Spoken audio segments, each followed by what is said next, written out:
अस्सलाम वालेकुम friends, it's me Abdul Wahab with new episode. दोस्तों, जो आज का टॉपिक है this is about the child psychology. इसमें जो दो चीज़ें हमें बहुत ज़्यादा सुनने को मिलती हैं, जिस तरह डॉक्टर जो हैं जावेद इकबाल साहब हैं, और जब हम उनको सुनते हैं बच्चों की नफ्सियात के मतलब, तो वो जो ज़्यादा ज़्यादा जो चीज़ सुनने को मिलती है वो कहते हैं बच्चों को हाथ नहीं लगाना चाहिए, उनको डांटना नहीं चाहिए, उनको मारना नहीं चाहिए। तो और लेकिन हम जब इस्लामिक पॉइंट ऑफ व्यू से हम देखते हैं तो हमें लगता है कि बच्चों को जो है वो डांट डपट भी करनी चाहिए।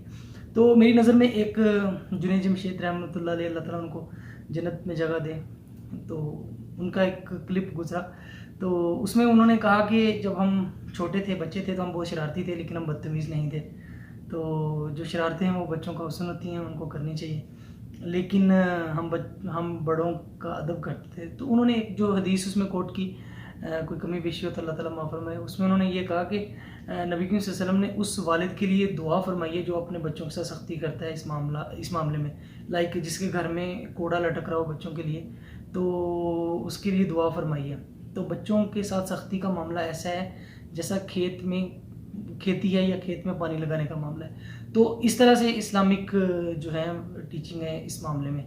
तो लेकिन जो मॉडर्निज़्म है उसमें तो ये कहते हैं कि बच्चों को हाथ नहीं लगाना चाहिए। तो इसमें एक, जिस तरह हम सोशल एज में रह रहे हैं मॉडर्निज़्म में, और दूसरा हमारी इस्लामिक वैल्यूज़ है, तो इसमें बैलेंस कैसे किया जाए।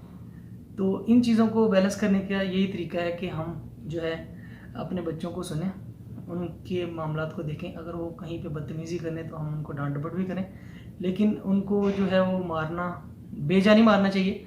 लेकिन अगर हमें लग रहा है कि वो कहीं बदतमीज़ी कर रहे हैं या मतलब हमें उनको सख्ती से रोकना पड़ेगा तो हमें रोकना चाहिए।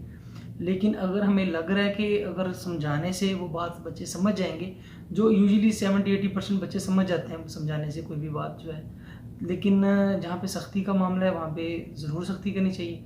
अब छोटे छोटे बच्चे जब अपने बड़ों पे हाथ उठा रहे होते हैं, लाइक मजाक से, या उनको पता ही नहीं होता, मजाक तो नहीं कह सकते, मतलब उनको पता ही नहीं होता कि ये बुरा अमल है या अच्छा अमल है। तो इस तरह के मामलात में अगर उनको हम ना रोक सकें तो फिर उनको प्यार से बंदा 2-3 दफ़ा कह दे, अगर फिर भी ना रोके बच्चा, तो थोड़ा सा उसको एक लेसन तो देना चाहिए।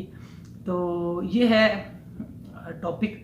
तो इसमें कंक्लूजन यही है कि जब हम मतलब मॉडर्न चाइल्ड साइकोलॉजी को देखते हैं तो उसमें यही है कि मतलब जिस तरह यूरोप का है कानून कि बच्चों को बिल्कुल नहीं मारना चाहिए, बच्चों को बहुत ज़्यादा उनकी केयर करनी चाहिए। तो हमारे सिस्टम में ये है कि हम बच्चों को थोड़ा सा सख्ती करते हैं, तो उसमें एक ये होता है कि बच्चे जो हैं वो, उनके लिए वो अच्छी चीज़ होती है सख्ती, तो उनका जो कैरियर है उसके लिए वो बहुत अच्छी होती है, या उनकी लर्निंग के लिए बहुत अच्छी होती है, या उनके फ्यूचर के लिए वो बहुत अच्छी होती है। तो इसमें इस्लामिक जो वैल्यूज़ हैं वो भी यही हैं कि बच्चों के साथ उनको समझाया जाए, और जहाँ पे ज़रूरत पड़े वो सख्ती करनी चाहिए। इवन जब नमाज का भी हुक्म है तो यही हुक्म है कि बच्चे को 7 साल तक आप नमाज का कहें, प्यार से मोहब्बत से कहते रहें, लेकिन जब बच्चा 7 साल तक नमाज ना पढ़े तो थोड़ी सी उस पर सख्ती करनी चाहिए ताकि वो नमाज की तरफ राग़िब हो जाए। तो इसी तरह दिस इज़ माई ओपिनियन कि बिल्कुल हमें मॉडर्निज़्म की तरफ नहीं जाना चाहिए, अपनी वैल्यूज़ और कल्चर और नॉर्म्स को साथ लेके चलना चाहिए ताकि हम अपने बच्चों की प्रॉपर टीचिंग कर सकें। तो this is all about the topic. तो अगर आपको इसमें कोई बात अच्छी लगी हो या आप मुझे गाइड करना चाहें तो आप मुझे कमेंट में ज़रूर बताएं, प्लीज़ अपना फीडबैक देते रहिएगा। तो आप चैनल को सब्सक्राइब भी कीजिएगा, और अगर आपकी जो जहन में कोई सवाल हो तो वो ज़रूर कीजिएगा। Thank you so much, thank you for watching, keep subscribing, bye, अल्लाह हाफिज़।